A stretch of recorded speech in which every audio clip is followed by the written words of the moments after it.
বন্ধুরা, এখানে ভিডিও বাড়িটি দেখাচ্ছে জামিল উলুম মাদ্রাসার একটি ভিডিও, যেটি ঢাকা শহরে আধুনিক মাদ্রাসা।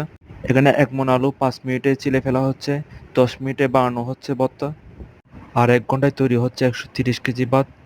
আর মুহূর্তে কেটে ফেলা হচ্ছে মেশিনের মাধ্যমে শত শত কেজি সবজি। প্রথমে একটি ট্রের মধ্যে 1/2 কেজি করে চাউল দেওয়া হয়।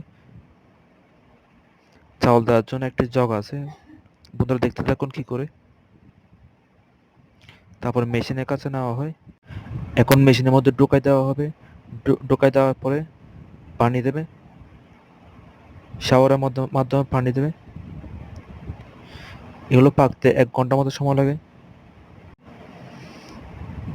এখানে মাদ্রাসা হুজুরটা বলতেছে আগে অনেক বেশি খরচ হতো, 2.5 লক্ষ টাকা মতো খরচ হতো, এখন খরচ হয় 40,000 টাকা।